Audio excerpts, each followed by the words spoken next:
Bonjour à tous et bienvenue dans cette nouvelle vidéo. Aujourd'hui, je vous retrouve depuis la cuisine. J'ai voulu changer un petit peu parce que du coup, aujourd'hui, on va parler de tout ce qui est pénurie. Alors, je ne vais pas parler de choses qui fâchent. Au contraire, je vais vous proposer des solutions, des alternatives au cas où on soit confronté à une pénurie.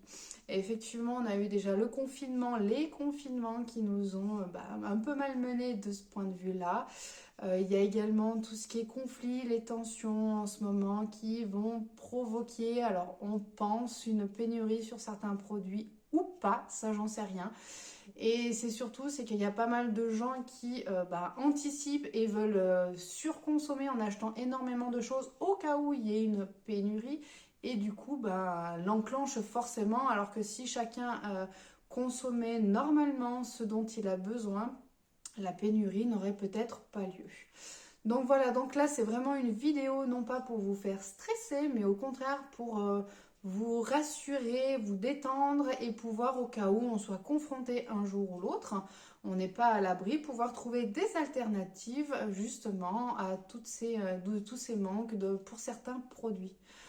Alors le produit phare, bien entendu, qu'on a eu l'habitude et qui a été flagrant au niveau du premier confinement, c'était tout ce qui était papier toilette.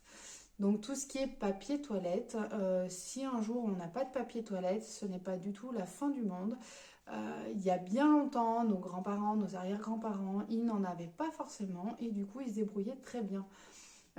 Donc tout simplement, on peut bénéficier, utiliser on peut utiliser un gant de toilette, de l'eau, on fait chauffer un peu d'eau et donc du coup on va faire comme une toilette de chat en fait et on va la faire au niveau des parties intimes tout simplement. Il y a l'autre possibilité également, ça va être tout ce qui va être des lingettes pipi, pourquoi pas passer à la transition des lingettes pipi comme on appelle ça, de manière à pouvoir remplacer, au lieu d'avoir notre feuille de papier toilette, on a du coup notre lingette en tissu qui est lavable, recyclable, et donc du coup on pourra la réutiliser après un lavage adéquat, la réutiliser pour la fois d'après. Tout ce qui est pâte aussi, donc là on a connu ça également du premier confinement. Donc tout ce qui est pâte, on peut passer du coup aux alternatives, hein, tout ce qui va être riz, éblis, quinoa, des fécules, tout ce qui est pois chiches, tout ce qui est produits secs de manière générale. On peut trouver une alternative à ça, ou après on part sur des légumes, donc des féculents. Je pense qu'il y a suffisamment d'autres possibilités pour éviter de revenir forcément aux pâtes, hein. Et puis quand elles seront de nouveau dans nos rayons, on pourra de nouveau en consommer. Il y a aussi la possibilité, c'est effectivement de faire ses pâtes soi-même.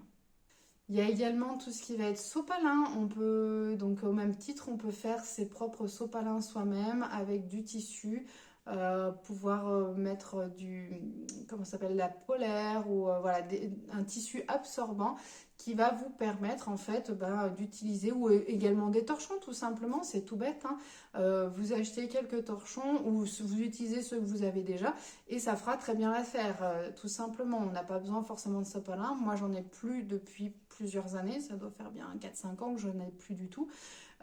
Et donc, j'utilise principalement les torchons et également des petites serviettes ou sinon des petits sopalins faits maison tout simplement. Donc là, pour éviter la pénurie, justement, l'avantage d'avoir un potager, c'est que du coup, on a énormément de choses à disposition sous la main. Ça évite justement d'aller à courir au supermarché ou de faire la queue, ou en période de confinement, le potager était bienvenu justement. Après, c'est sûr, on ne peut pas tout avoir, sauf exception, mais c'est vrai que ça a un gros avantage, c'est que du coup, on a quand même pas mal de choses à portée de main. En ce moment, il y a pas mal de ruptures au niveau de l'huile de tournesol, donc c'est vrai que c'est un des incontournables au niveau de la cuisine, hein, pour faire à manger. Et mine de rien, on a quand même pas mal d'alternatives. J'ai vu passer sur internet un article qui était très intéressant, et donc du coup, je vais me permettre de le lire parce que du coup, je ne connaissais pas ces alternatives-ci. Donc du coup, pour être le plus précis possible, je vais vous le dire en direct. Donc du coup, au niveau de la friture, il conseille d'utiliser de l'huile de coco, également de l'huile d'arachide, d'avocat ou également des graisses animales. Donc ces différentes huiles, forcément, elles ont des propriétés, elles peuvent avoir un certain goût. Forcément, c'est pas pareil que l'huile de tournesol, mais du coup, ça permet quand même de pouvoir faire notre friture avec ces huiles-ci.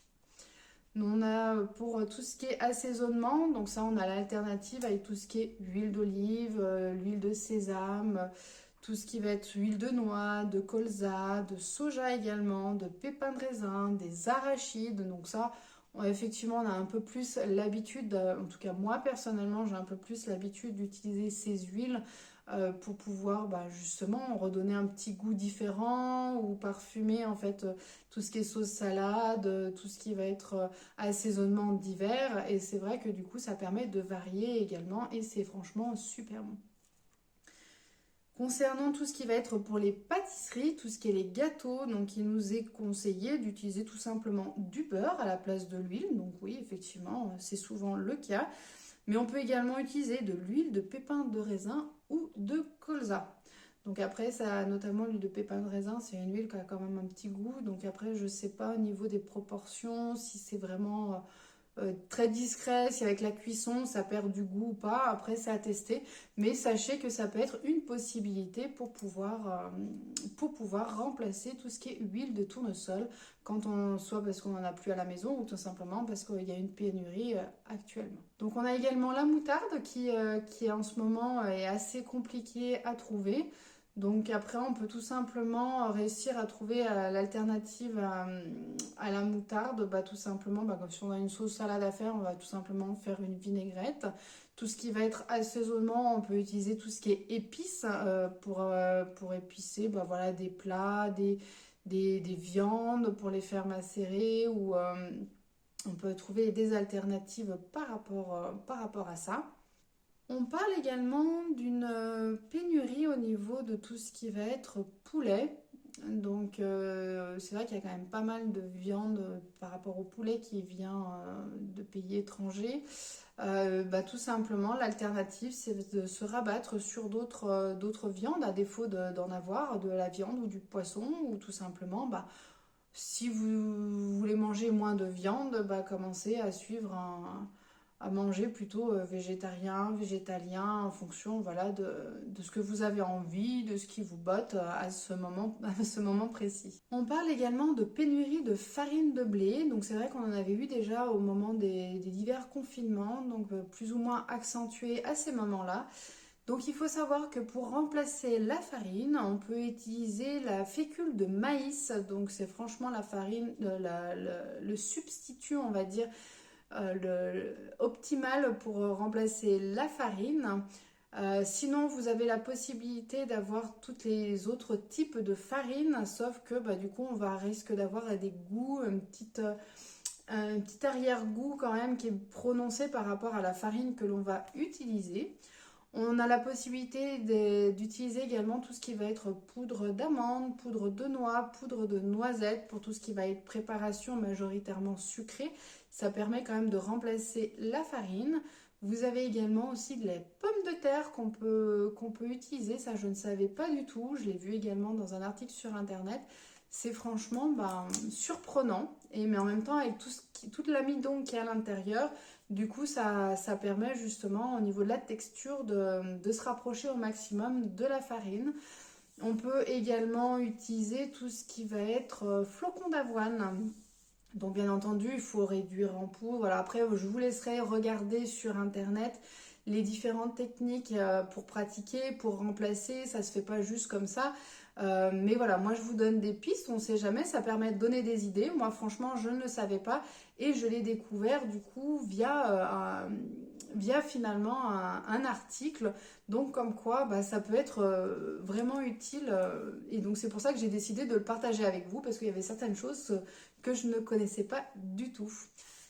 Donc pour pallier en fait à ces différentes pénuries possibles, donc du coup il est fortement on va dire conseillé ou je pense qu'il Il peut être intéressant, voilà, intéressant, je dirais, le mot est plus approprié et intéressant en fait de pouvoir éventuellement se doter d'une machine à pain pour pouvoir faire son propre pain directement à la maison ou également de pouvoir avoir une machine pour faire ses pâtes. Ça, en cas de pénurie de pâtes, effectivement, ça vous permettra également d'en faire directement chez vous.